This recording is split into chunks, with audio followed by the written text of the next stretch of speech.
This is Power Athlete Radio.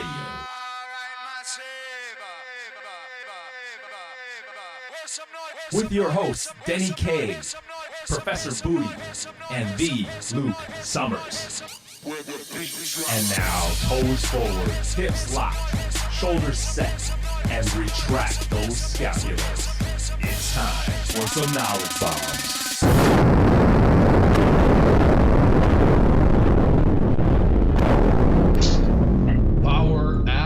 Nation, what is up? This is not Denny, this is Luke. Denny's taking care of some business. He's probably going to join us a little later in the show. Playtech also taking care of business. We call it TCB here at Power Athlete in HQ. The biz. It's a hashtag typically, but you have Callie Hinsman. Who sounds like a transvestite because I lost my voice. Transvestite Callie. And then you have Bizarro Tex. Perfect. So in the pre-show, Tex has been dropping in and out of this call. So you're probably getting a lot more Callie Luke than Tex, but Tex is here. Tex, are you there? Yes, I'm here. Can you hear me? I can hear you. We all can hear you. Us and the 0 viewers and listeners. So we have an awesome show today. It's awesome. Awesome. We are going to talk a little bit about speed under the barbell, and what we've observed here over the past couple weeks, and with some of the training that we're experimenting with over at Power Athlete HQ, and a lot of the research that Tex and John have been doing, and some discussions we've had with John's Rolodex of specialists. So we talked a little bit last week how John's been on the phone with guys like Rip, Louie, Dr. Fred Hatfield, and trading emails with other coaches on this speed issue that we're observing on a lot of the critique my lift type stuff on Power Athlete HQ. So that's what we're going to focus the conversation on today. Yeah, the one thing about John is when he gets his mind set on something, regardless of what that tangent might be, he can't get his mind off of it. And so we have been the guinea pigs of all of the speed training from the West Side stuff that he's pulling and some stuff that he talked to Hatfield about. So it's been an interesting 2 weeks, I guess you would say. And speaking of Dr. Fred Hatfield, so he's the author of a book that we utilize here at Power Athlete HQ, developing seminar staff. He's the author of Power, a scientific look at strength and conditioning for power. And John was fortunate enough to spend, he was on the phone, 90 minutes with him? Yeah. And we got to listen in on that conversation, but our viewers are going to be lucky enough as well, and or listeners, I guess, because Hatfield is on next week, right? 18th. The 18th. Okay, so August 18th is going to be the date that we're going to be recording with Dr. Fred Hatfield. If you don't know who he is, he's a sports scientist, PhD, and one of the first guys to squat over 1,000 pounds raw. Over 40. Over 40. Over 40 years old. So, what else, Tex? He was just wearing jean shorts in the squat. Well, they Jorts. weren't. Yeah, they were jorts, not jean shorts, because the pockets were hanging below the cutoff point. Fashion. Which, Tex, you still have to figure out. Your jorts are way too long. Give him time. He's just trying to make an optical illusion like his legs are longer. Oh, okay. So the first thing we want to, I guess, let's talk a little. We'll talk bullshit at the end. But so training for speed. What does that mean? What does that look like? And we talk about this a lot in terms of it's not like you can get handed the best program in the world, right? But it's not in the programming. It's not necessarily in the set and rep scheme. It's not in the volume, intensity, loading. That is part of it, but certainly an important part. But if you wanted to maximize power output and rate of force development, there's a certain way to execute your lifts, and that's the model of compensatory acceleration, which Hatfield has done a lot of research in as well. And he has his different components of power and strength, and we'll save kind of the nuts and bolts of that for when he's actually on the show. But one thing that we have been training over here for the past couple of weeks is really focusing on compensatory acceleration, taking much smaller loads and accelerating the bar as mechanical advantage increases. And I guess observing what Callie and I we were talking about this morning is we're just as sore, if not sorer, Yes. from lifting loads in the 60 to 70% range as fast as we can for 20 reps, 25 reps. Right. It's kind of shocking. Yeah, the sub-maximal. I mean, it is a little higher volume, like 5x5, but it's pretty surprising. I mean, that speed. And we were actually, Luke and I were kind of playing with my depth as well, because I've been squatting a little bit too deep, and we've realized that kind of the most advantageous position for me is going to be below parallel, but not as astrograph as I was going. That's actually making my turnover speed faster, and in turn making me sore as shit. So it's been an interesting ride. Yeah, and all that makes sense. I mean, because Callie, you're getting more hamstring by cutting. I'm sure if we watch some video, you got more positive shin angle. And the second is you're hitting motor units, you're hitting muscle fibers that you weren't before. So you're just sore in the places clear, like that old saying, you're sore in places you didn't know you had. Yeah. You're hitting those muscle fibers that you weren't hitting before. So they're fatigued, they're hurt, they're ripping. Yeah, it's exciting times. And one thing, in terms of that reversal speed and reversal strength, John has me playing with the temp. I guess we don't really subscribe to a tempo on the way down. We've always said, hey, slow and controlled, and usually weight and load will dictate the speed that the bar travels, both on the concentric phase, well, primarily on the concentric phase, and the eccentric phase. But Tex, I've been speeding up my eccentric loading pattern, and I get much more whip and a much faster turnover out of the bottom as well. Yeah, when I was out there, John was squatting, and he was having me just kind of, I guess, coach and watch him. And he was trying two different styles. One was that slow controlled, and then it's fast move out of the bottom. And then it was the controlled, but you're moving that way with force. And that was definitely.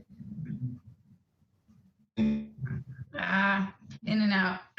I'm assuming that was definitely, there's a much more visually obvious, like it was obvious to the coach's eye that the turnover speed was more of what, again, in Hatfield's power curve, more of like a check mark versus a kind of a smooth curve. So if you can picture the bar going down and the time it takes for you to turn over that bar and start generating force in the positive direction through the concentric phase, it should be a nice steep angle rather than a smooth curve. And again, yes, I think it's usually a roller coaster, kind of a smooth curve down and a big up, but you want more of a check mark. Right. So and we'll get some visuals, I guess, up on the show notes for people's. Yeah. Like these idiots. Well, yeah. Describing. No. And I think it's important to note too that when people are playing around with the speed of the eccentric, like Luke was, and John had him doing, it's all sort of predicated upon you being able to still, even though you might be going a little bit faster on the eccentric for a faster turnover, it's all predicated on you being able to control it as well. So. I think that like Luke, his system and his back and his torso is pretty rigid throughout, but I can see people playing around with this, and just out of what we've seen through seminars and the contact that we have with our athletes, a breaking point is going to be that torso lean, and that's going to be a broken back. And so, obviously play with the speed, but with a fast turnover, but nothing really should be creating a torso lean or some sort of disjointed concentric movement, if that makes sense. Yes. So I'm writing on vertical jumps right now, or jumps period, and I think this type of squatting is going to help carry over to the jump, because there is a more focus on alignment. Sure. So balls. Yes, and Tex, I'm just going to jump in a perfect alignment and a perfect movement. We're just going fucking hard. Yeah, and that's the big thing, and that's kind of what's triggering this too. Is John and I were sitting back and rapping, and you have. I mean, I'll just go ahead and expose myself. Is this when you were actually rapping? When you guys were practicing, like you guys were beatboxing? Well, I was dropping the beat, and John was laying down rhymes. But in terms of what are you training for talk, and we always like to sit back and revisit it. And I just want to run fast, be strong, jump high, do all that stuff. And in terms of my body weight, size, and lifts, I'm pretty happy with where I'm at, and I think I'd like to steadily progress. And I know that's not going to come quickly, but I mean, squatting 450, power cleaning over 350, but jumping 28 inches. Mm-hmm. Like, it's just, I know back before years ago, we were testing at Balboa, and me and Nate, before we did a plyo circuit, and I was in the low 30s, which I'd like to be in the mid to high 30s on a vertical jump. But I've just never really been a good jumper. And, but you were just a young buck. You were a spry. You had that twinkle in your eye. You were just you had a lot of moxie back then. And, just life is it's weighing on your shoulders and it's affecting your vertical jump. But also reps. How many fucking cleans have you had? How many fucking squats have you had? And sure. The number of jumps as well. Sure. And then we actually, Luke and I were talking about that as we were practicing some plyo stuff. And I said that a huge part of this, I bet you in 2 weeks, if we practice vertical jump 3 times a week, that there would be a huge learning curve because of just that nature of it's a skill.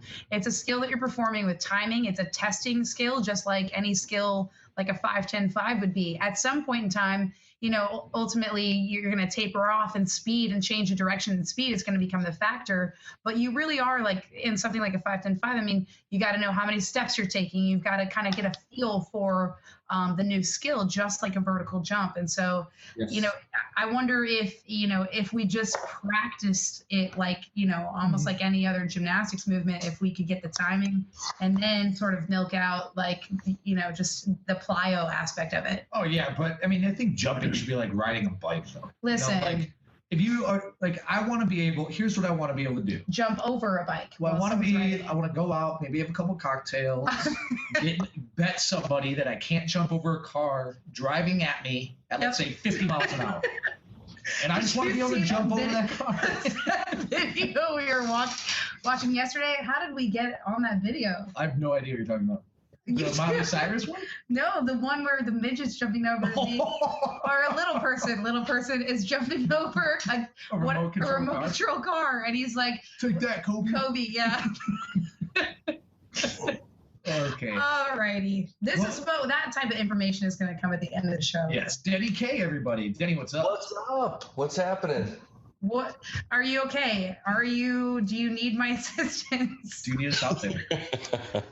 Yeah, just crazy back here, crazy back home. It was the voice's birthday yesterday, so maybe he's a little hungover. Oh my God, dude! I don't even know where to start with that. But yeah, it was my birthday. All is good. I'm alive. We'll get the details at the end, but Danny, just to bring you up to speed, we're talking about, just jumping and what we were doing in terms of training for speed, and we're gonna kind of bring it back full circle right now. She says a little segue in the sense that, when we were out here, a question that was brought up is well, should everybody be training like this, right? Should everyone be trying to lift the bar as fast as possible? Directly related to the reduced load, right? So let's say you're squatting, and we like to at the CrossFit Football Seminar, we compare 2 different days as an athlete progresses through the amateur progression, right? So they progress through, then they move on to the collegiate after a few months, and what we find out is we need to balance volume and intensity. And so, should all athletes, assuming regardless of field sport of fitness, or training goals, on volume days, should all athletes lift the bar as fast as possible? Tex, thoughts, go.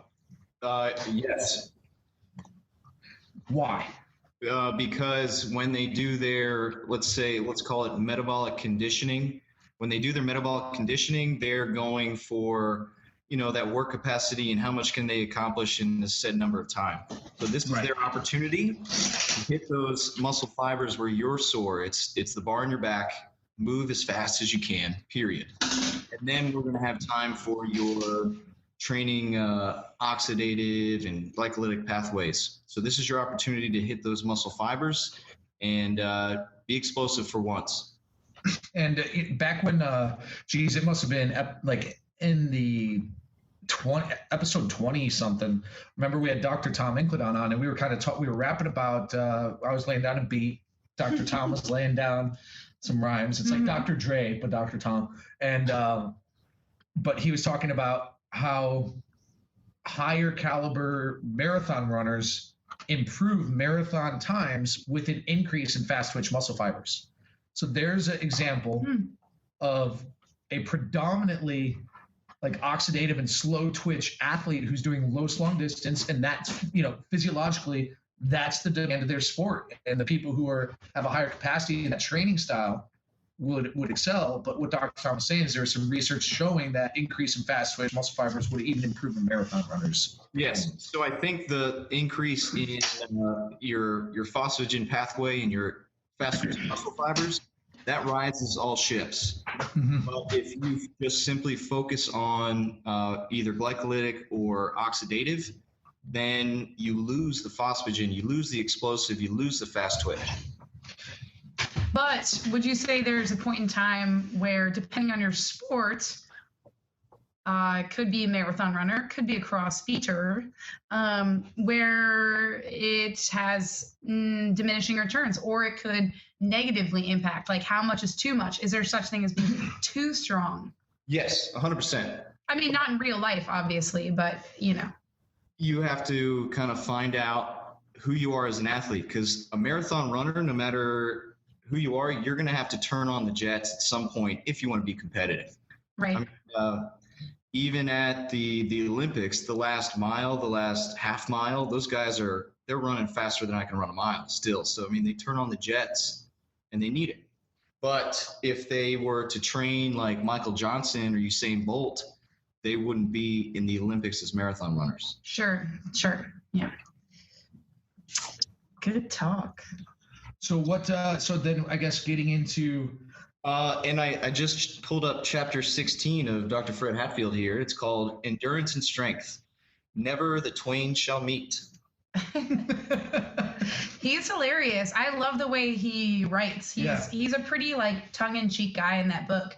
And it's a relatively book. If you guys are looking for a book that's like relatively digestible, that would be it. And like I said, he just kind of has like this kind of joking style to him, which is nice.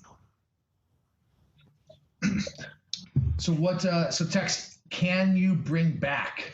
So let's say you've been training, you've been tapping in that glycolytic pathway, and you've been wadding, tri-wadding, quad wadding, whatever, and you're in the best shape of your life, but you decide to make a shift in training, or maybe even utilize the same training but want to go faster. What does that conversion look like? And I guess great question. So this is where I had a lot of conversations with Raf about, and then trying to find this in books. And Francis says basically take 3 weeks off and don't go right into explosive. And then if you're a naturally fast twitch athlete, then you're going to start to go back to the way you are. And so in Raf's approach, we talked a little bit like that gluing effect.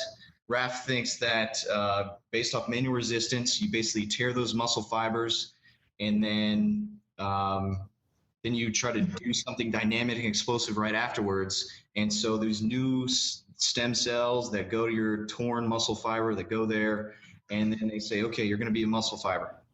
Okay, then they don't know if they're going to be fast, they're going to be slow, or whatever. So that dynamic movement or training tempo runs the next day, whatever is fast, they have a decision make, and it's the next training. It's not recovery run. There. He's on pause. Fast twitch fiber. And then they make that conversion. So again, Tex, go back. The next training isn't a recovery run. So, I mean, within 75%. So if you look at Field Strong recovery runs, those are still pretty technical form-wise, and you're still going through the full range of motion best you can. but I'm talking, go out and jog. Mm-hmm. So it's, again, just theory, and these are just based off conversations. I'm diving into the research, and he's etc. so Tex, you're cutting in and out, but so that's one of Tex's research initiatives now is bringing back the fast twitch muscle fiber, and there's research and literature that says once you lose it, it's gone, and then there's guys like Charlie Francis and Raphael who are saying there are techniques that we can utilize to start to take, let's say, those Jekyll Hyde fibers that can go fast twitch or slow twitch and convert them potentially from slow twitch back to fast twitch. Tex, did I summarize that correctly? I lost you on that one, so. Okay. But yeah, I mean, this also kind of comes back to, I'm sure Tex, like as he does more research on this, and something we talk about at seminars too, something that has an effect on this is going to be your training background too, right? So I guess I'm just curious as to whether someone like Ben, one of our other coaches and somebody that we've worked with for a while, with his soccer training background, is he past the point of, I guess, optimizing that Jekyll Hyde transition? Like as training age continues, and as you sort of develop more slow twitch muscle fibers, does that make it exponentially more difficult to then convert back? Or because as you mentioned before, Tex, you were just saying like take 3 weeks off, and if you were a naturally fast twitch athlete, it won't essentially take you long. You kind of go just back to that and you sort of initiate there. But what about age? What about training background? Yeah, I mean, one of the big things we say is kind of form follows function, and the reverse is that is if you play soccer, you're just going to kind of turn into the form of a soccer player. So, I mean, Ben's going to be in that type 2 AB. He's going to be able to turn on the jets when he needs to, but he's still going to be able to go a long time. So, I mean, that's the evolution. Maybe that's just who Ben is, and based on his genetics, he found success at soccer. So there's so many levels to that conversation. Sure. It's awesome. That's why we're diving into that research. Yeah. Interesting. But when I was out in California, or when John and I were talking about the test results, we came up with a new Power Athlete T-shirt. I don't know if Luke approves, but it's going to be "Save the Type 2 Fiber." Yep, I remember that. Yeah. It's no longer. I'm off of creative. You're gonna have to bribe Harry to get that one going. In Boston, working with some Reebok CrossFit Games athletes, and just working sprint technique. And just a couple things we noticed were extremely flat feet, 0 hamstring, and they were so tense when just sprinting 10 yards. But then you put 405 on their back, they can do 18s reps with ease. So these are things that are not in the books, or the reverse is in the books. So we just had to go back to the drawing board and ask the question, like, why?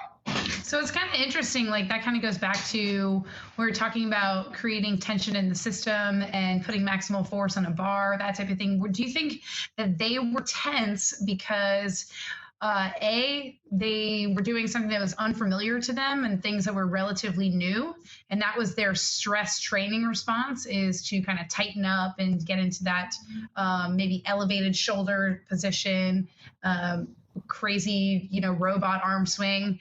Or is it that they just tighten up because that's what they're used to in terms of moving a barbell? Going with your first one, that it's a new movement, and so they're stressed about that. They're nervous. They're putting everything they have into trying to perfect this movement pattern.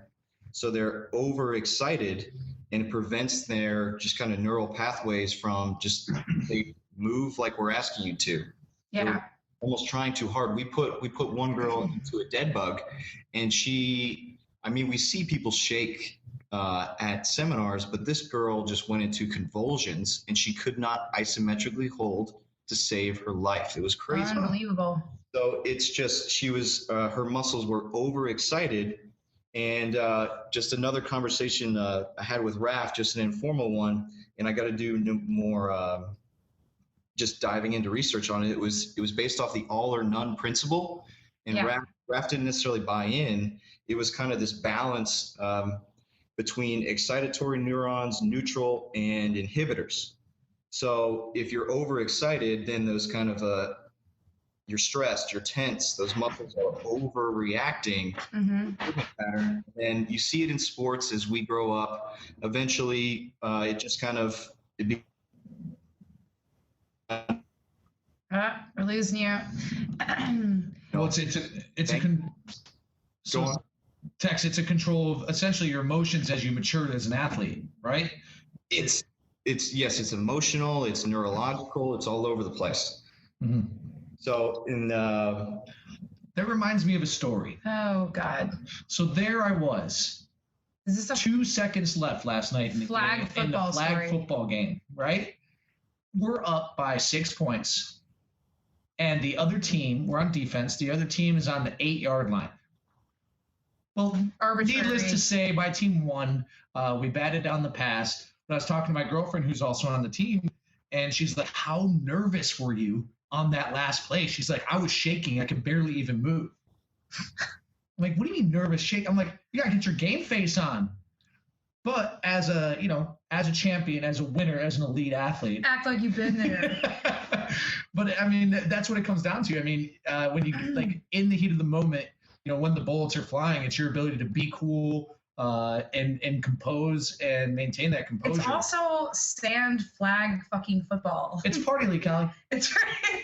It's not the pre-party league. This is a party league. It's pretty like, to me, I'm just like sitting in the sand, like making the sand castles. Like that's how non-stressed I am. If that was what it was, I would make the best sandcastle. That's how you psych people out like that. That's how you psych people out. Is just act like you don't care.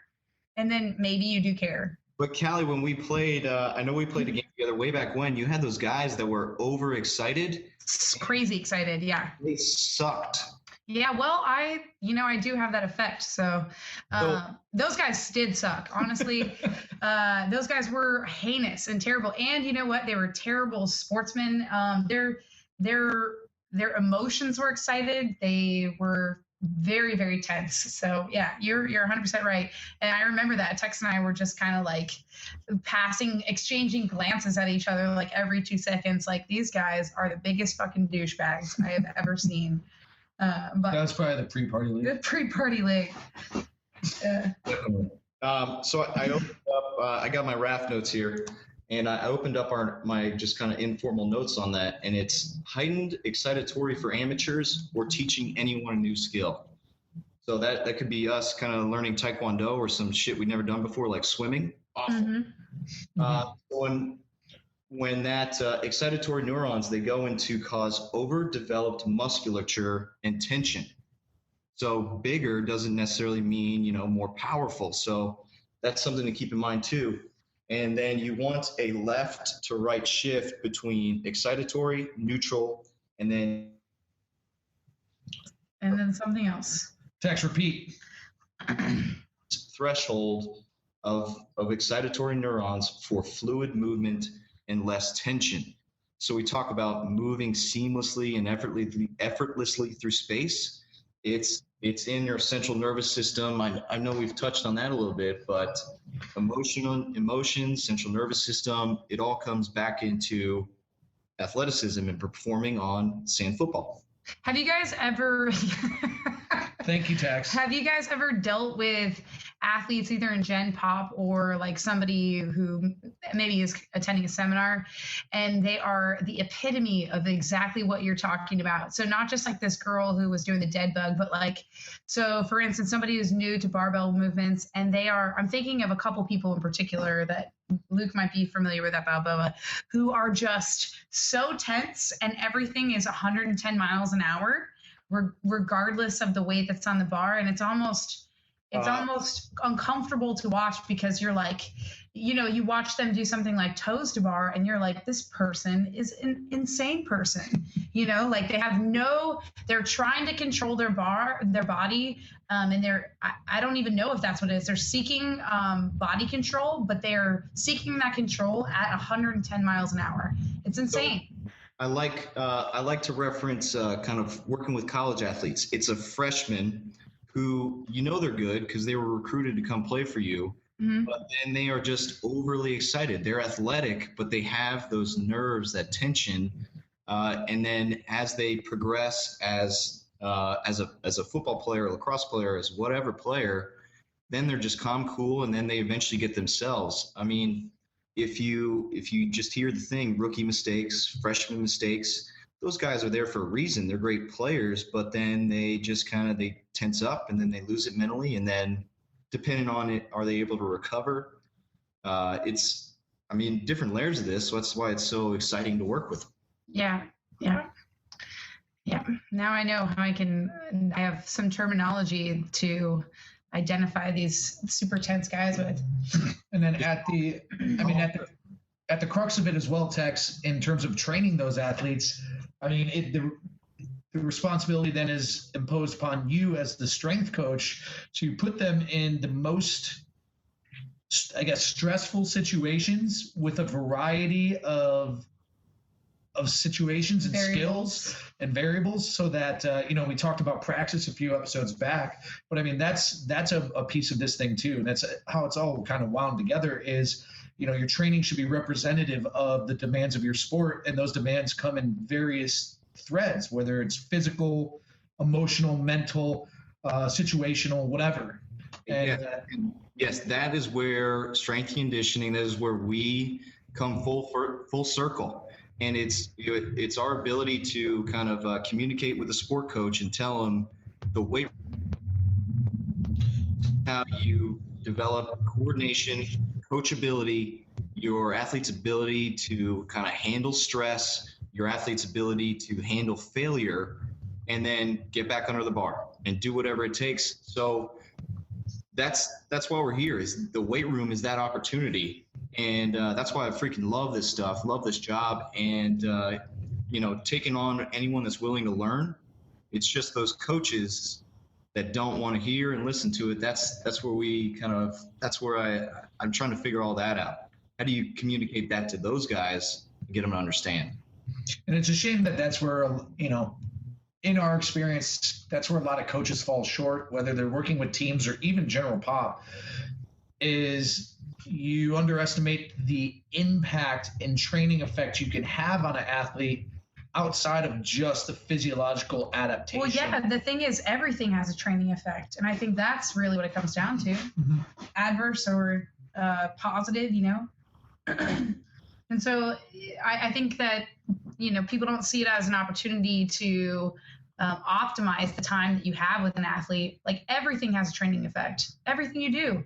And that's why I'm sure, Tex, you've enjoyed like so much your time with Ralph, because he more than anyone realizes that. So he takes that like 360 approach, if you will, in terms of mental, that physiological, all of the adaptations that are going to occur within the weight room and how they transfer.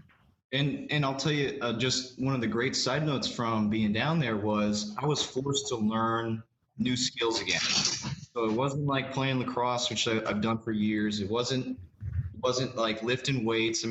I could do any of the crazy lunges or whatever, but it was uncomfortable situations. Like we're doing Muay Thai, we're doing boxing, we're doing swimming.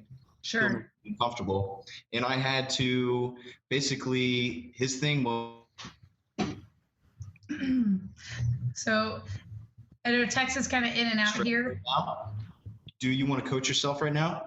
And Luke was there when I was bitching about some fins or something, and then Raph calls me out, and I was like, all right, I'll shut up now. Yeah. Mm-hmm. Yeah. He's, he really he knows how to like really crack the whip. And to finish the story what Tex is talking about, Tex is such a terrible swimmer that Raph gave him these fins so he wouldn't drown. And after a couple laps, Tex is like, man, these are really like, was it digging into your ankles, or was it just the plantar flexion was like grinding up through your ankle joint, Tex? Oh, I got terrible ankles. It was too small, bad ankles, and I was just being a bitch, basically.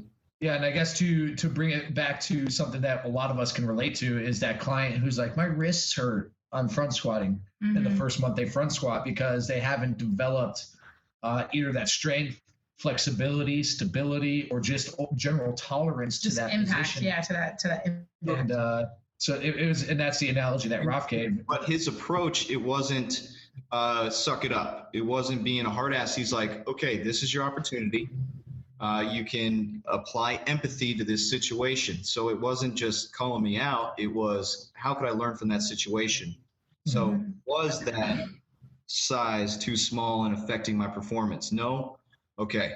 So it was unique. It was good. And it's one of those moments that stuck with me. Yeah. Tex just being a bitch in the pool. That happened a lot. It's kind of like when you and you were with our pool workout or our beach workout. Actually, when we were at a beach workout, I was attacked by a 10-foot man of war. Well, please, there aren't even man of wars in this environment out here. I don't know. We'll have to go back to the tape of that story, but I'm pretty sure it's man of war. Either that or great white shark.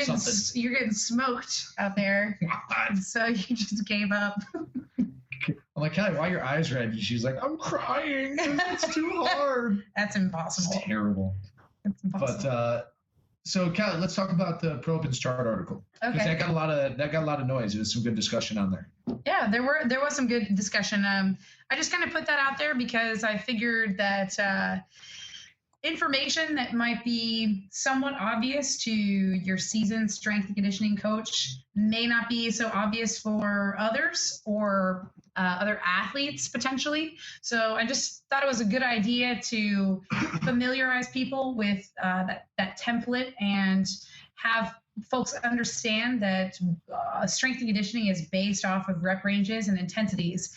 And it also gave us an opportunity to open up some dialogue regarding intensities, regarding percentages, which is something that we dive into quite a bit at the seminar, and how intensity is really, really going to dictate that rep range. So, you don't just arbitrarily choose 1 to 3 reps with a relatively lighter weight and assume that that's going to drive some sort of CNS adaptation or a power adaptation. So I thought there was good discussion on that. And it also, we talked, Ingo and I talked a little bit on there about how, and Tex can relate to this as well, because we talked on email about how the terminology has changed over time as well, in terms of strength, muscle endurance, and how we perceive. I don't think very much has changed in terms of the physiological adaptations that Prelipin's chart is trying to drive, but the terminology has changed just a bit because I think they put power down in like the 65% range originally.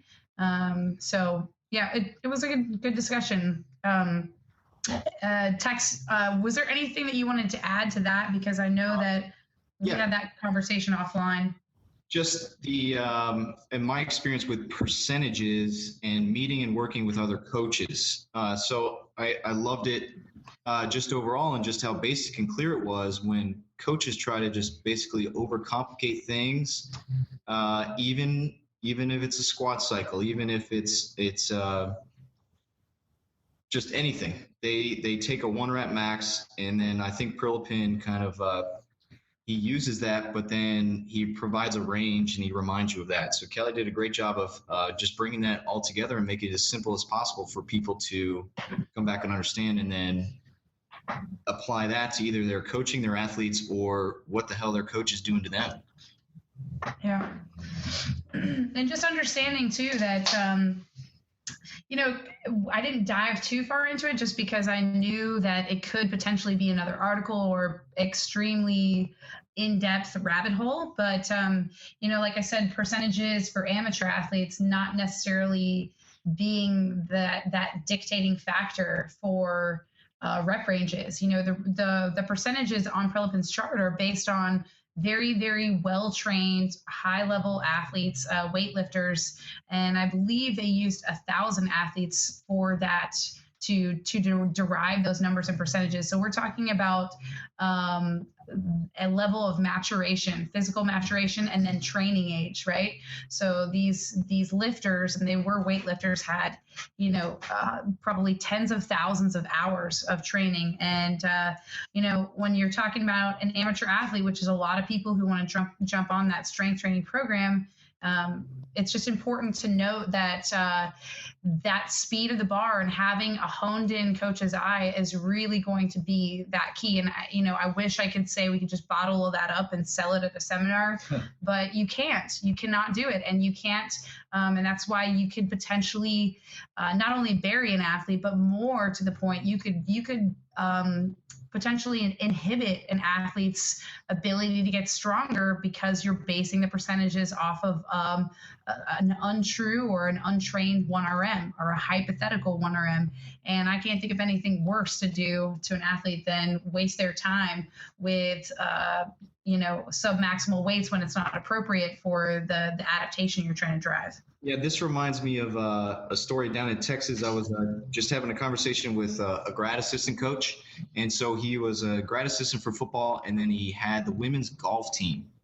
And we just got into a pretty good conversation, and he gave me his binder for the year, the upcoming year, because this was summer, for his golf team. And he had every single percentage, every single rep just mapped out for these girls. Mm-hmm. And I saw him, one of the girls that was there for summer, and I just saw him training one of the girls, and I was like, let's go back through this binder and talk about what you're trying to accomplish, because it was like her 65% was, you know, like a saltine cracker. It was crazy.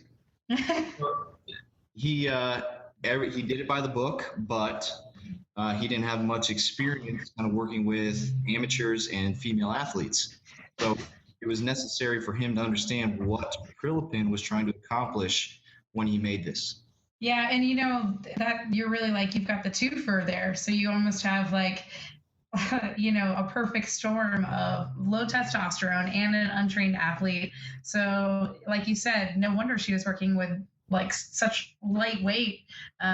There was no way, you know, hypothetically, that she could really exhibit that 1RM, like a true 1RM. And like you said, if you go back to the intention of the program, the intention of the chart, it, you know, it's based on that intensity, the intensity factor. What is the physical intensity of this? Is it, what's the difference if you're using like your, say your competition 1 rep max or just your training one?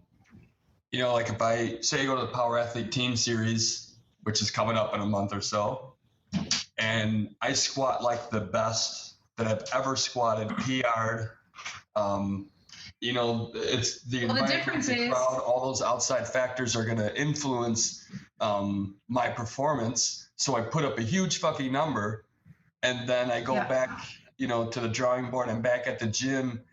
You know, should I use that marker as my 1RM and use percentages of that to continue to try and, you know, improve my performance under the bar? Or should I? Well, Denny, you just answered your own point. I think you know what the difference is. And, you know, there is a huge difference, and it all comes down to in your training. If you decide that you want to take a percentage based on your all-time best at a meet, and you're getting buried because you've basically chosen a percentage too high, then obviously that's not you know, that's not going to be advantageous for you.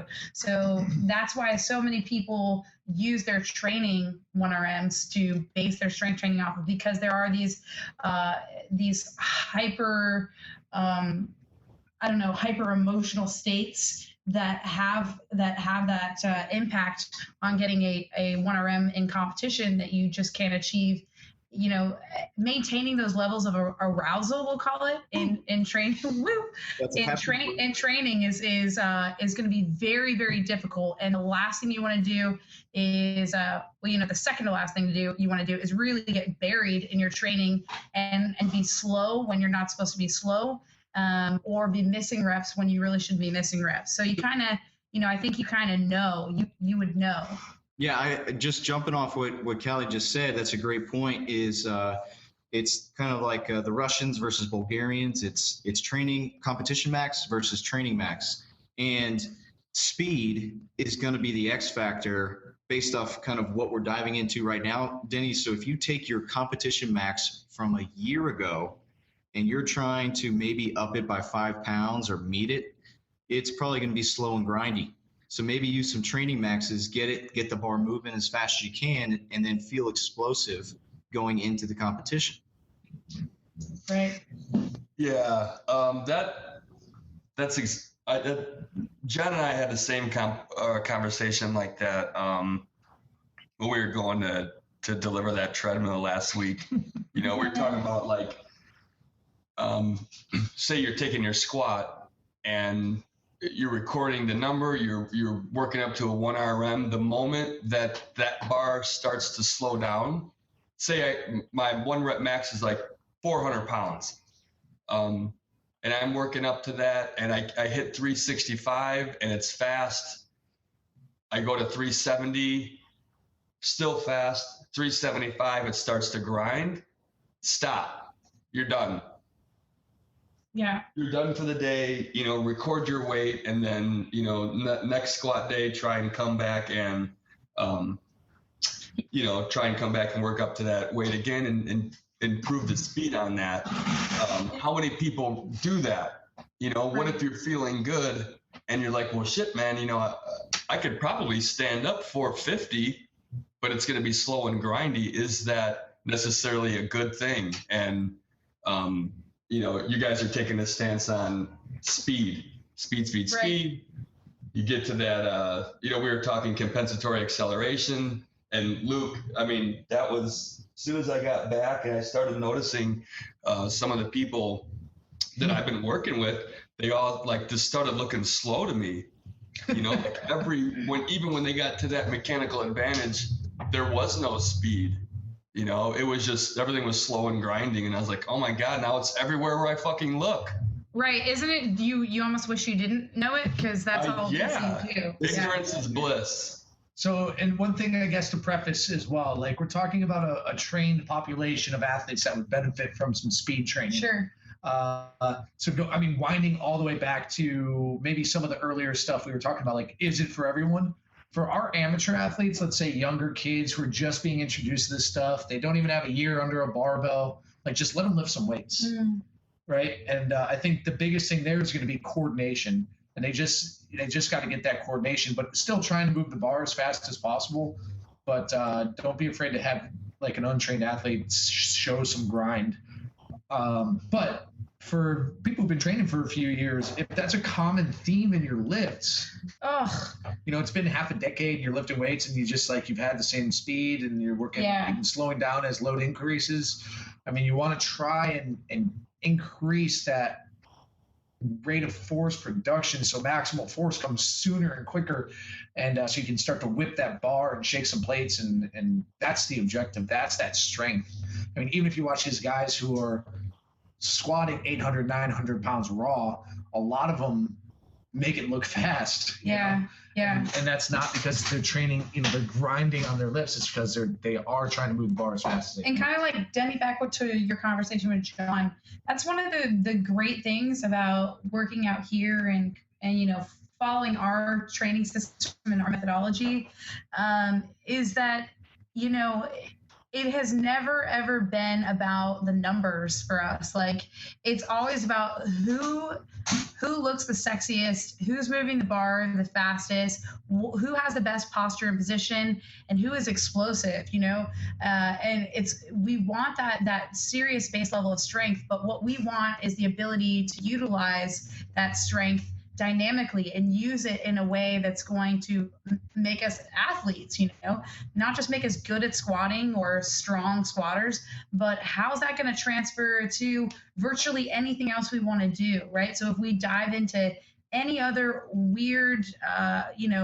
discipline or maybe just traditional disciplines like flag football or something, how are we going to be able to utilize that? So the emphasis is not on the number. And I think that's that's just a mindset that's really hard for your traditional setting or your traditional strength and conditioning setting to kind of overlook. And John has been in Luke's ear, Luke's in my ear, I'm in their ears, saying like, listen, we need to drop 10 pounds off that. It's looking slow, and it really, it's just how fast are you moving?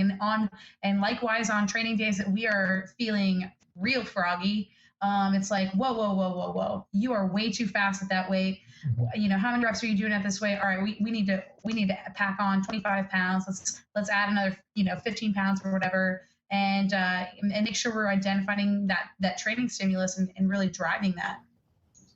Yeah, I remember when I first heard that, the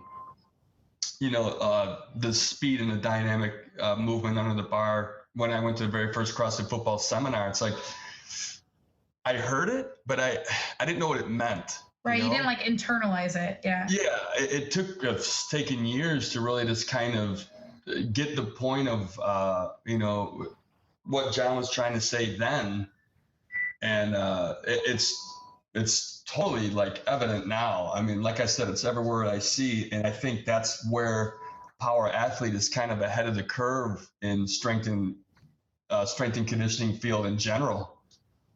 And I had somebody come up to me yesterday.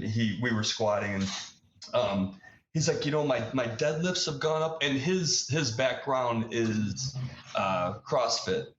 So he's conditioning every single day. Yes, we have like a strength element, but I kind of feel it'd be different, say, if he conditioned maybe just once or twice instead of like 5 or 6 days a week.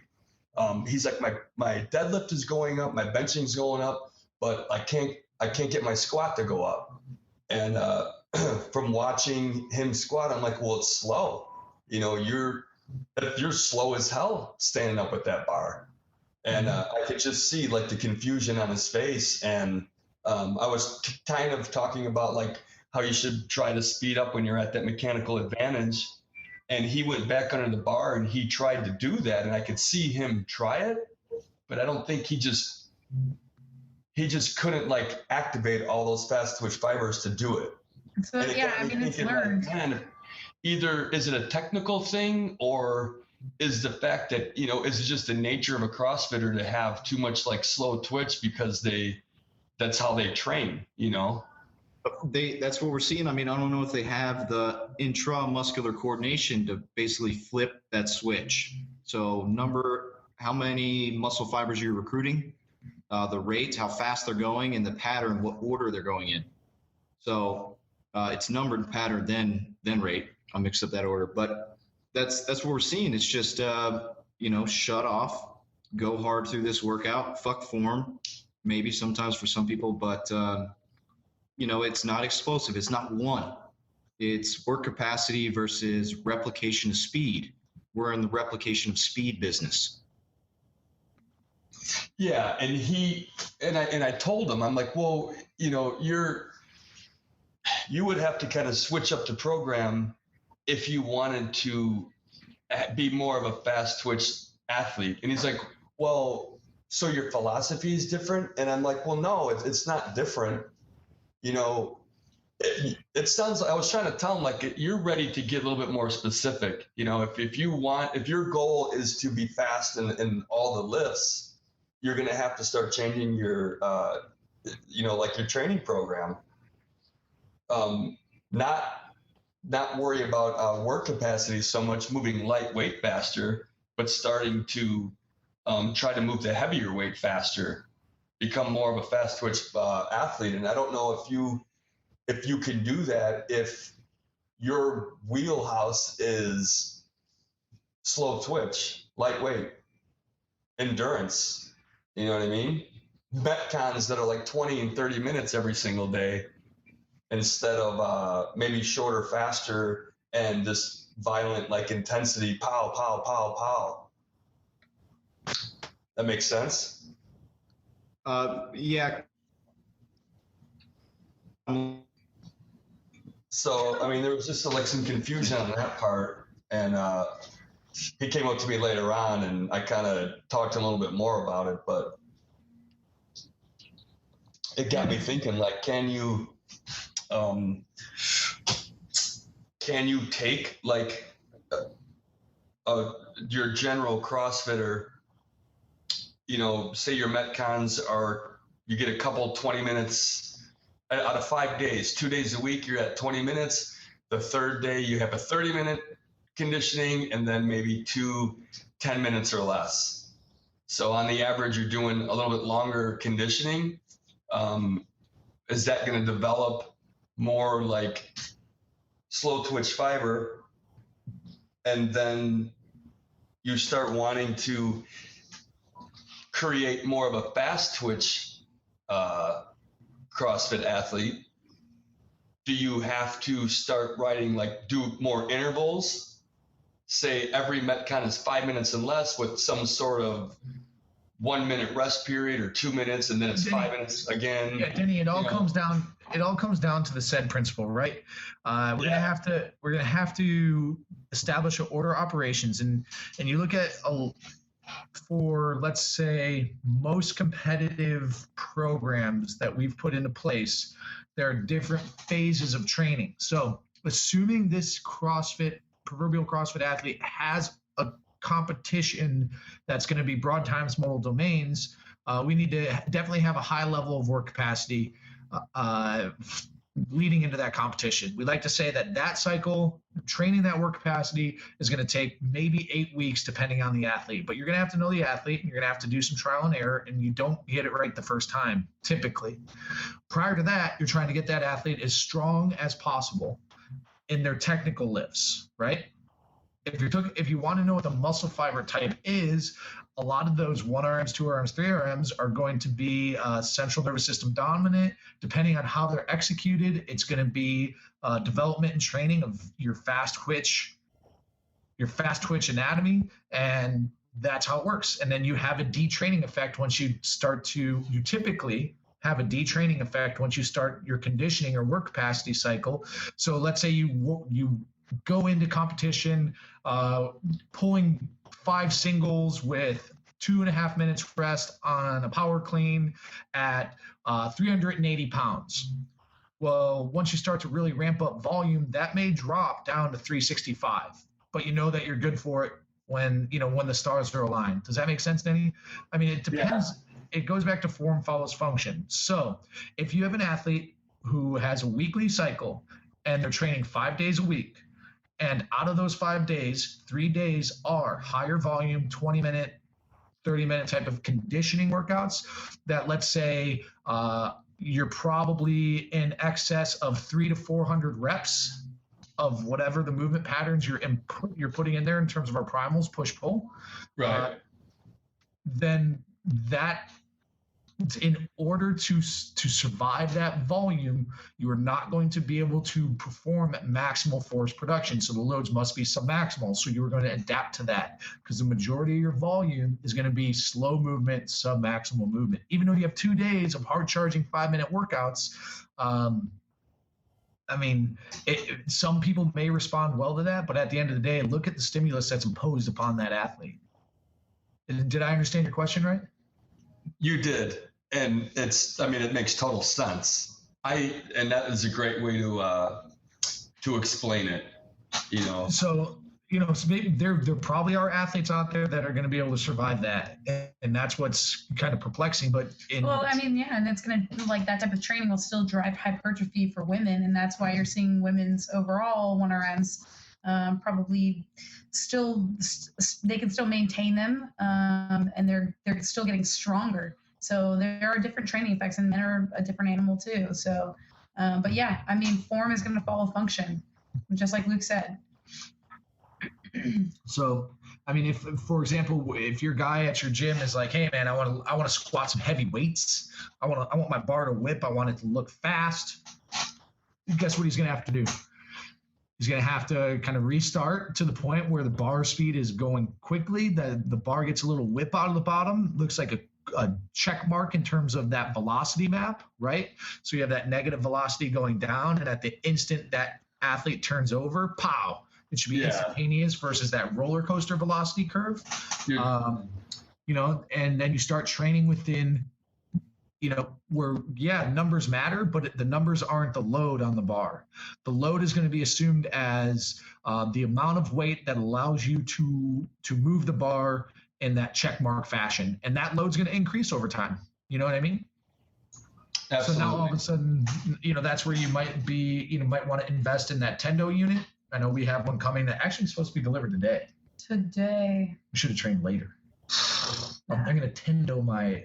So there's also a coaching element in there, Denny, in that he's used to, lying on the floor in exhaustion. Perhaps, presumably. Yes. That's what he wants from asking him what are you training for, because when he starts asking me all these specific questions, we have to establish context. It's he wants to trim up, lean out, he wants to frickin' lay on the ground in a sweat angel. He wants that whole experience. Yeah, and you know what he probably also says? He wants to be strong. And he wants to be strong. Right. Exactly. So one of the biggest quandaries and the thing that keeps me up at night is wanting to be strong versus wanting to feel strong. And I'm not talking about me personally. I'm talking about the emails, the phone calls, text messages, the conversation, the numerous conversations that all come down to this one fork in the road. And I do believe firmly, and I kind of coined this phrase probably a couple years ago, there is a very distinct difference. And this is one thing that differentiates CrossFitters and their training as well, in terms of the training that they choose. People who want to be strong versus people who want to feel strong. And the sooner you can come to terms with which one of those people you are, the better you'll be able to drive your training, right? And that's something that, I've reached out to some people that Tex put me in touch with, talked to Steve about it, and hopefully going to put together a pre-recorded podcast discussing this very issue and how it drives our training and how it drives our training mentality too, because that's a huge fascination for me. And it's really like, as much as people vocalize their need and want to get stronger, it you can lead that horse to water and they'll just, instead of drinking, they'll just say, I'd rather do a 20-minute AMRAP, right? So, that's something that you have to ask your athletes and at the very least, make them aware of. Just put it out there. Maybe make like a trifold brochure, and it's one of those have you heard the good news? And you go to their house and you just say hey, you have to make a decision. Do you want to be strong or do you want to feel strong, right? So prioritizing your training that way. Does that resonate with you at all with this guy? It does. We've all been there, For some reason we equate that feeling of, pure exhaustion to feeling like we've overcome something, and yet, and we are, by way of that, stronger. So we sort of make that, I guess, relationship in our mind, but keep in mind that those physiological adaptations are a direct result of the type of training. And so that's kind of where hopefully what I can put out there for a future podcast once I get all the information together. Yeah, and when Kelly learned how to use a computer. Yeah. So I have a computer in front of me right now, but I haven't figured out. There's no plate on it. It's her $1,000 computer. She just has her food on it. It's open like a book. I'm trying to read it like a book. So it's multi-purpose. This touchscreen, it's broken. I kind of feel like there's a confusion with the word intensity, and hey, CrossFit, high intensity, their stand on that. We've heard about this a lot. Yeah, one phrase I really like to define intensity. Oh, right before. Yeah. What is up with God, that? what a teaser. Texas is in some weird grape dungeon. He's in a grape dungeon, a But fruit kind of, dungeon. a one-liner I like is an expansion of abilities. Expansion of abilities. Is that the one-liner? Because you went dark on us for a second. Yeah. Oh, yes, expansion of abilities. That's a Charlie Francis, and he just says it takes one instant. That's why overspeed training works. It just takes one instant to pattern it in your central nervous system, so that like the overload on the back squat or overspeed training, that's true intensity. That's expansion of abilities. Yeah. So, and if your goal was to get stronger, there it is, like that overload. Yes, but That type of intensity. So there it is. You do this 20-minute AMRAP, and people are calling that, well, that's intense, because at the end of when it's over, you're breathing heavy and you're smashed into the ground, and then and then this guy's like, shouldn't that get me stronger? Well, it's a form of intensity for work capacity. Right. Right. Where the answer is no. It depends on what the training effect is. What CrossFit talks about in terms of their relative maximum intensity at the level 1. It's your emotional, it's your willingness to go hard. But I mean, there's an intensity model within work capacity where the desired training effect isn't overall strength, right? Right. So let's say you're practicing Fran. Denny, what is your Fran time? Talk to me. My Fran time's like 5 minutes. That's terrible. I don't care about Fran.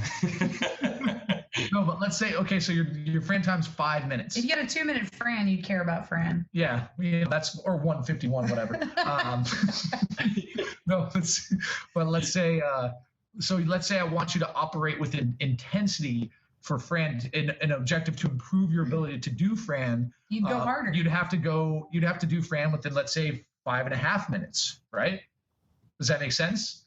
But if you Fran a 7-minute Fran, that won't improve your Fran time. So like the intensity model in terms of like expanding, what was Texas one-liner? Expanding capability. Ability. So expanding ability. I mean, that goes across any vein. Yeah, so it still works. It still works for that. But remember, within all, we have priorities in our training system. Yeah, within CrossFit as a training system, I want to be a better CrossFitter. Well, then the assumption is you want to do more work in less time. So the intensity model is work versus time, which is CrossFit's the definition of fitness, right? But in terms of power athlete training, field sports, and what we believe to be the components of athleticism, strength, power, and speed, intensity model within those disciplines is truly load, right? It's load, rate of force production, and within sprint and speed training, it's time.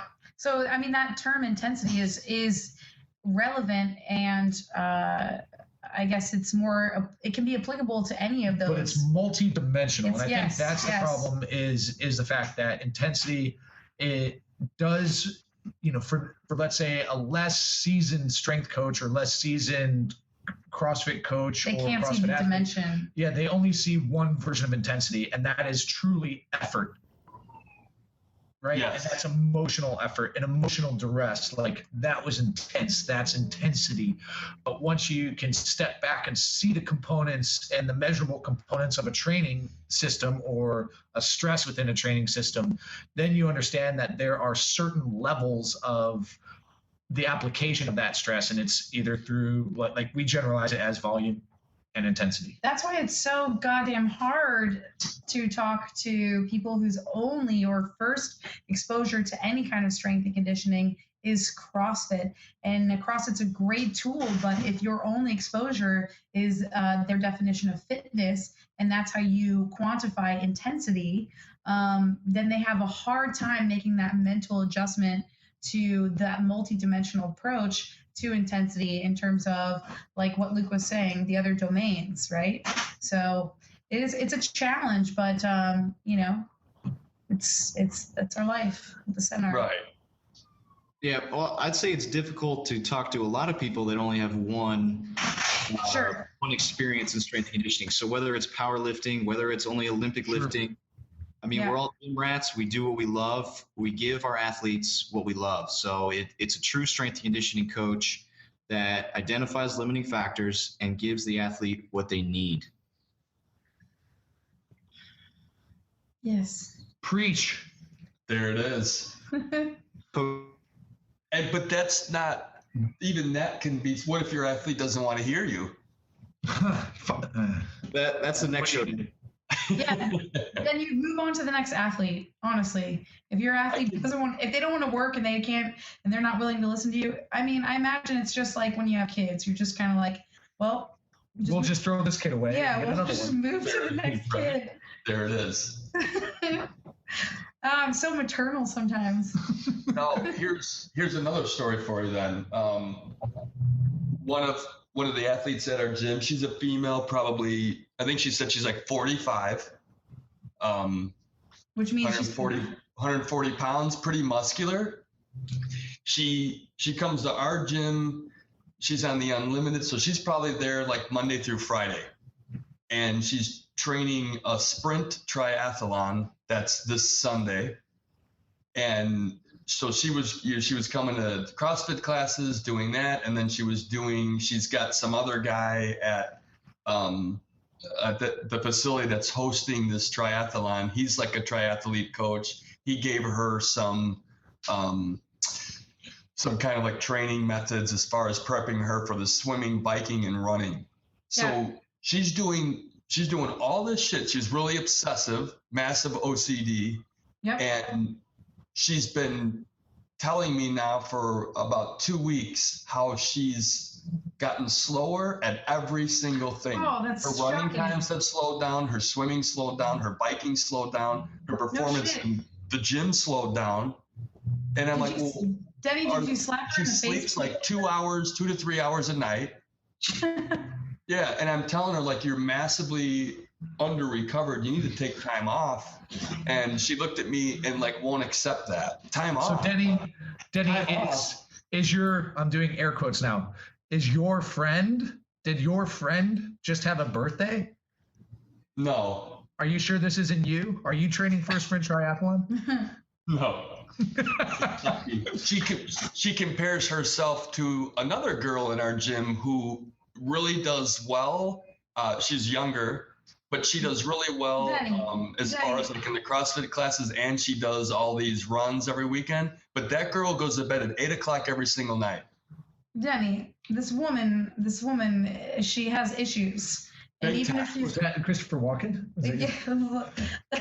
This woman. So, it's blatantly obvious what the problem is, but the only reason I brought that story up is because here I'm saying, you know what, don't do anything for a week. And I can't do that. So let her complain. Let her say she can't do it. Then tell her to shut up. Honestly, like, I wouldn't say necessarily shut up or shut the fuck up, but like that's what I'm thinking. You know, like you have given her your expertise, right? And she can either latch onto it or not. But the thing is, you know, she's just coming to you to complain and to show you that she's competitive with this other chick. Great. Well, good for her. Like next time she complains about being slow, and ask her if she's doing the things that you tell her to do. When she says no, say, hey, well, how's that working out for you?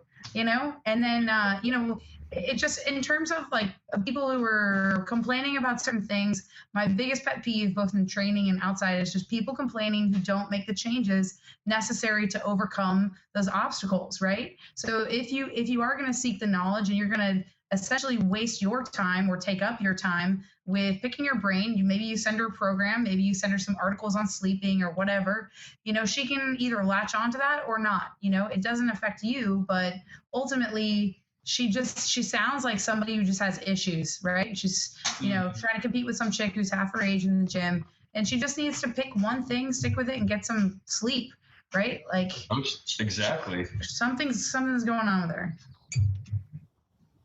Yeah. Crazy. We lost Tex.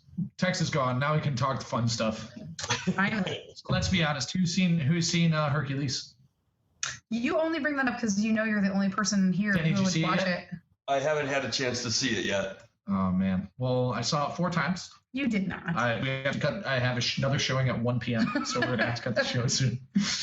It's amazing. No. Amazing is. It's epic, dude. And by no means is it like I don't think it's gonna win any awards like Fast and Furious might, but What awards did Fast and Furious It's win? such a popular story, right? I mean, it's tried to be done before. I think of the old school Lou Ferrigno Hercules. yeah, man, I had a good time with it. I thought it was really cool. I like the effects. I think The Rock is pretty good in it. And it's funny, it's good. It kept me entertained. I love it. It was some of the feats of strength in there are amazing. And that's going to be my next blog post. How strong is The Rock? Would you say that the feats of strength were almost No. unbelievable? No, they're definitely within the realm of belief. For you. Is the story accurate? Yeah, Because from what I know of Hercules, like Denny, I don't know. It was a documentary. I don't know if you know that. But this movie but is. I think there's different ways it can be told because according to like the comic or not the comic, but I guess the way the story goes is like Hercules gets tricked by one of the goddesses to basically kill his family, and it drives him insane. Mm-hmm. And can you That old can you story make a movie, again? Can I you guess make a movie without- like that and put The Rock as the main character and then kind of go down that route? So I don't want to spoil it for anyone who hasn't seen it, but those elements are included. Let's just put it that way, okay? Good. But I mean, it is definitely a classic hero journey, and I don't know. I was entertained, but if you're like going to warning, okay? If you're going expected to be absolutely floored by an amazing story, and this goes out to Tex, who didn't like Planet of the Apes, which was easily 5 stars, you're gonna be disappointed. Not enough But human dialogue in that movie. Is it shiny? Is it flashy? I saw it in 3D. I mean, it was pretty good. Let me just tell you the scene. This is not a spoiler alert, okay? Well, it might be, but this is what I'm going to write about. Listen to this.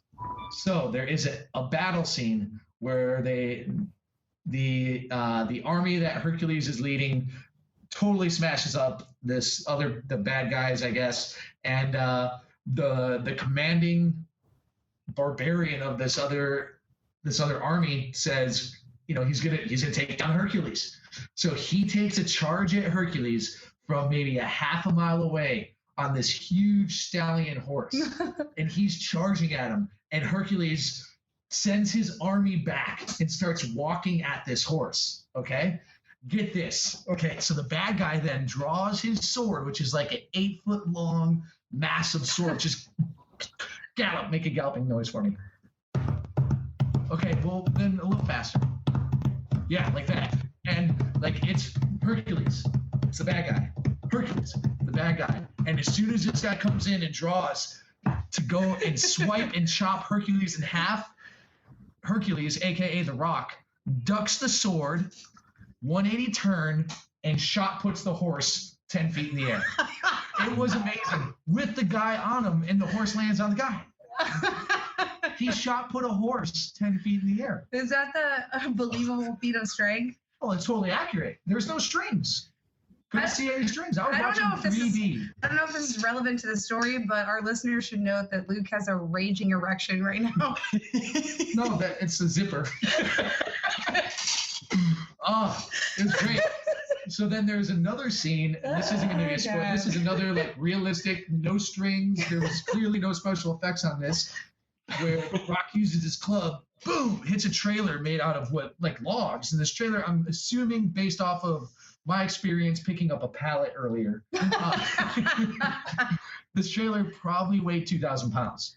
So he slams it down and single leg kicks it. Okay, single leg kicks this trailer 30 feet. So through those two displays of strength, I'm going to calculate The Rock's power lifts. And we're going to find out how strong wrong with The Rock. extrapolate that 2,000-pound leg punch, foot punch. So how much force does it take to kick a 2,000-pound trailer? If you can lift a pallet. I'm going to go outside, kick a pallet, and I'm going to do some sort of ratio, and it's just going to all get calculated. Yeah. I feel like you've told me the best parts of the movie, and so I no longer feel Not that the part where he burning punched the desire. guy in the head, like 30 feet away. Oh my God. How do you think I'm going to calculate bench press? I'm gonna punch you in the head, see how far you go. No, it's some good stuff. And I know a movie. I'm a pretty silent movie watcher. So even if it's a comedy, like I think it's funny, but I'm not gonna laugh. I'm just gonna watch and be like, oh, that's funny. But if a movie can get me to react verbally and go, whoa, out loud into the theater, it's a good one. It's 5 stars for Luke. That's it. Without Control, there were scenes where I was like, whoa! And Ashley's next to me. She's like, shut up. I was the only one. Embarrassing her. But to be fair, you gave that movie 5 stars before when you saw like the pre-trailer like before the movie even came out. Yeah. Well, the Rock's next movie is a 5-star movie. Not quite sure what it is. Exactly. Oh man, good stuff. I'll probably won't see it until you end up pirate downloading it. Am I allowed to say that? No, I don't do that stuff. I'm talking about the other guy. Yeah, oh yeah. Our neighbor. Yeah. When you download it and I end up watching it on the thing. Oh. Whoa. But I don't know. I guess here's what I would say to most people if they're just looking to like see a movie, don't spend $15 to see it in 3D. If you're just looking and try to get into a matinee where you're gonna spend maybe $5. For most people, it's probably like a $5 movie. But if you're easily entertained and you're a fan of that stuff, it's great. I loved it. So did they have some good trailers for any other movies coming out? Yeah, dude. Let's see. There is I don't know. I think there's any sci-fi movies coming out? Yes. Oh really? And I try to the one that's sticking with me though is I'm terrible with this, but I'll tell you it's like it's a story of Moses and with Christian Bale and some other dude and like it looks pretty epic, like just epic. The story of Moses? Yeah, it's what's it called? It's so like didn't Russell Crowe do like a Noah's Lost Ark movie? Yeah. Noah's Ark? I don't know. I feel Exodus. Like these biblical movies, I've heard these stories once or twice. They've been done. Movie. Yeah, but So if it's that's called Exodus, Gods and Kings. So that's coming out, and that looks pretty cool. Christian Bale looks pretty. I mean, I don't know. I like him. Batman. Yeah. Batman. And then Guardians of the Galaxy. I don't know. I see Callie liking that one. I'm not really into that. I like it already. Well, it's got Chris Pratt. He's a hot number. Okay. All right. And then Vin Diesel. What's your big Vin Diesel fan? No, I've lost interest starting now. That you discredited that movie immediately. But he's not a lead character. He's that's a voice. Yeah, but that movie is like that's kind of like a comic book style movie, right?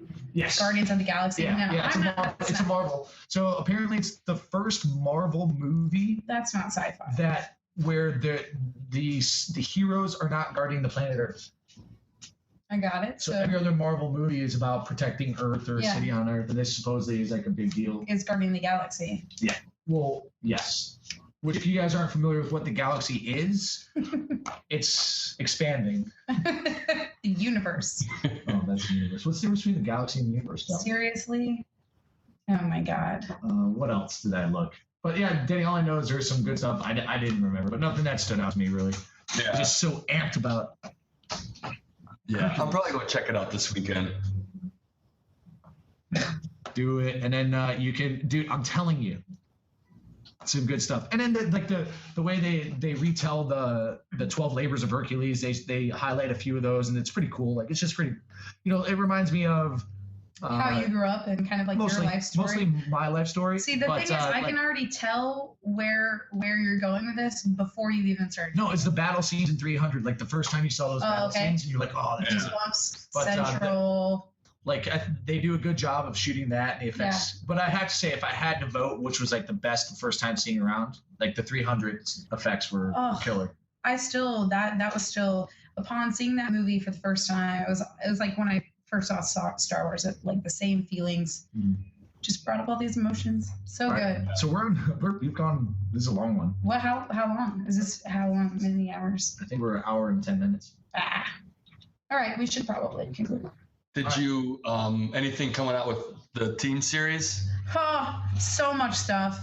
I mean, we are in like the final stage of getting ready for the team series. So you'll be seeing so much more stuff on Instagram, on Facebook. We've been testing all the workouts here at HQ. We'll put up some video demos of the standards in the weeks leading up. But we've got so much content that's going to go up, and registration is blowing up. It's like a super exciting time for us to get all this stuff, all the pieces kind of fall in line. So if anybody out there is interested in registering, or you have questions, you can always email us or check out the PAT site. And like I said, there'll be more details in the coming weeks as we post the videos leading up to it. But yeah, I mean, just so much interest coming around, getting a lot of emails from people who have done it last year, asking about how it's changed or what have you. I mean, we had such a positive response last year, and I think this year is just going to be even better. You know, in terms of we're having the 2 female, 2 male setup, still really sticking to our roots with this competition in terms of athletic performance. And it's always such a fun time. So I'm excited to put out some footage too from last year in case anyone didn't do the competition last year. They can get an idea of some of the workouts and just like kind of the excitement that goes along with this thing. I mean, it's such a fun competition to spectate from as well. So I'm pumped. Can you maybe elaborate a little bit on what like the workouts will look like? Because last year was like if you power cleaned, then like your workout was kind of themed. Yeah. So this year's do that same approach. You're gonna do something different. Sure, yeah. So this year's a tiny bit different. Everyone still plays their specialist role. So each person is going to find a 1RM in their lift, in their chosen lift. And then at some point in the weekend, you're going to have to display that same specialist aptitude, I guess you could say, that ability in another movement pattern that is similar to the one that you did. So, you know, just as an example, like if I'm the power clean specialist, then I'll be doing something that is a violent hip extension, but maybe a little less traditional. You know, maybe it's a reverse ball toss for distance, you know, something to that effect, right? So we'll be testing stuff like that. But what's going to be a little bit different this year too is what is a lot of fun, and I know Luke and I have experienced this as well in competition. It's just like the team competition and doing. We'll have 2 workouts that are going to be fully team, right? So the idea too is that even though the team is coming together, people still are going to generally stick to their wheelhouse because that's just essentially what our training system is about, you know, really developing and trying to maximize your ability in the lift that you're strongest in. And in terms of like a sport or a team setting, obviously we all play a position in more of a sport environment. So we'll be able to kind of emulate that through the Power Athlete Team Series, and it's just gonna be super duper fun. It always is. My only sad part is that because it's all happening on the same weekend simultaneously, I won't get to travel around to each of the locations and kind of get to see all the different athletes.